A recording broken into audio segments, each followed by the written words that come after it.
नमः संस्कृताय विद्यार्थियों, मैं पूर्णिमा शर्मा आज कक्षा अष्टम की हिंदी प्रज्ञा पुस्तक के अनिवार्य संस्कृत खंड से षष्ठा पाठा पाठ 6 प्रभास सौंदर्यम का अभ्यास कार्य और इसके शब्दार्थ लेकर प्रस्तुत हुई हूँ। प्रारंभ करते हैं इस पाठ के शब्दार्थ। मिहिरः सूर्य, विदलति छंटता है, तिमिरः अंधकार, अभिरामम मनोहर या सुंदर, निकरः समूह, कथम कैसा, अविरामम निरंतर, सलीलम लीला, इसको ब्रैकेट में लिखा है खेल, झोंका के साथ, अतिशय लोलम अत्यंत चंचल, तरुणाम वृक्षों की, रुचि ही कांति, शिरसी शिखरों पर, अरुणाभा लाल कांति वाली, दलानाम पत्तों के, हृदय हर शोभा हृदय को हरने वाली सुंदरता, सन्निवेशम ध्यानपूर्वक। अब अभ्यास।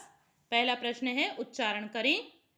विदलति कथम अभिरामम प्रचरति रुचि रुचिरूढ़ाभा, कथम अभिरामम सलीलम, दिशि दिशि दुंदुभि, खगकुलम अतिशय लोलम, शिरसि तरुणाम, भवदात अनुपम मोदाः।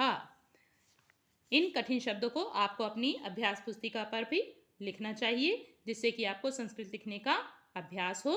प्रश्न नंबर 2, एक पद में उत्तर देना है। पहला है कहा विदलति, तो इसका आंसर क्या है? तिमिरो विदलति।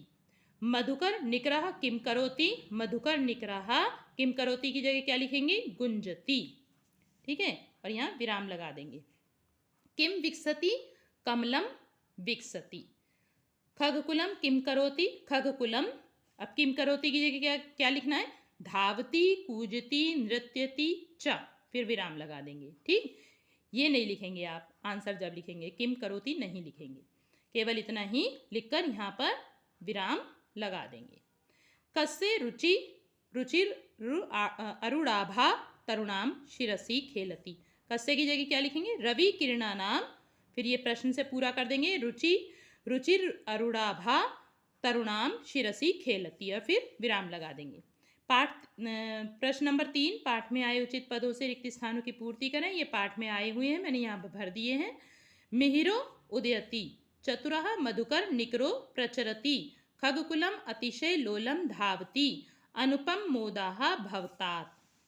प्रश्न नंबर 4, हिंदी में अनुवाद करें। ये सेंटेंस आपके पाठ में भी आए हैं। पाठ का अर्थ जब बताया था वहाँ अर्थ बता दिया गया था, इसलिए अधिक समय न लेते हुए केवल इसकी रीडिंग करेंगे। भुवनम कथम अभिरामम, संसार कैसा सुंदर है, तो यहाँ पे क्वेश्चन मार्क लगाएंगे। क्यों? क्योंकि यहाँ पे पूछा गया है कैसा सुंदर है। ठीक है, तो क्वेश्चन मार्क लगाएंगे यहाँ पे। और मधुकर कथम अविरामम गुंजती, भ्रमर, मधुकर किसे कहते हैं? भ्रमर। भ्रमर कैसा लगातार, कैसे लगातार गुंजार कर रहा है। अतिशय लोलम खगकुलम कूजती, अत्यधिक चंचल, लोलम मतलब चंचल, खग पक्षी का पर्यायवाची है, पक्षियों का, निकर मत कुल मतलब समूह, पक्षियों का समूह कुंजन कर रहा है। पक्षियों की बोलने की आवाज को क्या कहते हैं? कुंजन। और भ्रमर के बोलने की आवाज को क्या कहते हैं? गुंजार करना। घ नंबर, दुंदुभि दमदम नादाः प्रसरति, दुंदुभि और नगाड़े की ध्वनि, या कॉमा लगा सकते हैं आप, या फिर और भी लिख सकते हैं। दुंदुभि और नगाड़े की ध्वनि यानी आवाज, प्रसरति मतलब फैल रही है। प्रश्न नंबर 5, संस्कृत में अनुवाद करें। परमेश्वर का भजन करो, परमेश्वर से भजनम कुरु, रात में चांद निकलता है, रात्रौ चंद्राः उदयति, कमल जल में खिलता है, कमलम जले विकसति, चिड़ियाँ पेड़ों पर कूजती हैं, चटकाः वृक्षेषु कूजन्ति, पत्तों पर ओस की बूंदें अच्छी लगती हैं, पत्रेषु हिमकणिकानां रुचिकर प्रतिभाति, यहाँ पे विसर्ग लगा देंगे, रुचिकरः। ठीक है, रुचिकरः प्रतिभाति। मन लगाकर पढ़ो, मनः दत्वा पठ। प्रश्न नंबर 6, रेखांकित पदों के आधार पर प्रश्न निर्माण करना है आपको। जले कमलम विकसति, तो जले लिखेंगे, फिर किम की जगह कमलम की जगह लिखेंगे किम, और फिर यहाँ से लिख देंगे विकसति और फिर प्रश्नवाचक चिन्ह लगा देंगे, क्योंकि आप क्या कर रहे हैं, प्रश्न निर्माण कर रहे हैं, है ना। पुष्पेषु मधुकराः गुंजन्ति, पुष्पेषु की जगह क्या लिखेंगे, केशु, मधुकराः गुंजन्ति यहाँ से लिख देंगे, फिर प्रश्नवाचक चिन्ह लगाएंगे। वृक्षेषु खगाः कूजन्ति, देखिए कूजन्ति की जगह क्या लिखना है आपको, किम कुर्वन्ति, ठीक है। तो ये यहाँ से वृक्षेषु खगाः, ये यहाँ से लेंगे आप, ठीक है। ये नहीं लिखेंगे, जब आंसर लिखेंगे इसका तो ये नहीं लिखेंगे आप, और वृक्षेषु खगाः किम कुर्वन्ति, ये पूरा आंसर हो जाएगा इसका। यहाँ पर लिखने से रह गया है, लेकिन आप, आशा है आपको समझ में आ गया होगा कैसे लिखना है। वृक्षेषु खगाः किम कुर्वन्ति, फिर प्रश्नवाचक चिन्ह लगाएंगे। क्रीडा क्षेत्रे बालकाः कन्दुकेन क्रीडन्ति, क्रीडा क्षेत्रे लिखकर फिर क्या लिखेंगे, कहा, बालका की जगह क्या लिखेंगे, कहा कन्दुकेन क्रीडन्ति, पूरा ऐसे उतार देंगे, फिर प्रश्नवाचक चिन्ह लगाएंगे। सब में प्रश्नवाचक चिन्ह लगाना है, क्योंकि यहाँ पर आप प्रश्न निर्माण कर रहे हैं। प्रश्न नंबर 7, निम्नलिखित पंक्तियों को सही क्रम में करके अपनी अभ्यास पुस्तिका में लिखें। देखिए ये जो पैराग्राफ है आपका, जो आपने पाठ पढ़ा है उसमें दिया हुआ है, और ये लाइनें जो है जिस क्रम से पाठ में दी हुई हैं उसका ये ऊपर नीचे लाइनें कर दी हैं, आपको इनको क्रम से लगाना है। तो मैंने यहाँ पे नंबर डाल दिए हैं 3, 1, 4, 2, यानी कि इसके बाद ये आएगा और इसके बाद ये और इसके बाद ये वाली लाइन। तो यहाँ मैंने लिख भी दी है आपकी सुविधा के लिए। पहले नंबर पे कौन सी लाइन है, देखिए, शिरसी तरुणाम रवि किरणानाम, ये लिख दी।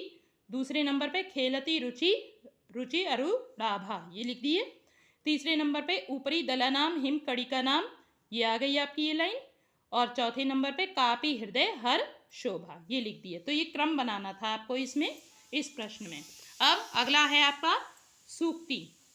उदार चरिता नाम तु वसुधैव कुटुंबकम, सूक्ति का अर्थ है उदार चरित्र वालों के लिए, तू मतलब तो, वसुधैव, वसुधा ही, यहाँ पे वृद्धि संधि हुई है, वसुधा धन एव बनेगा, तो ये वसुधैव बन जाएगा शब्द।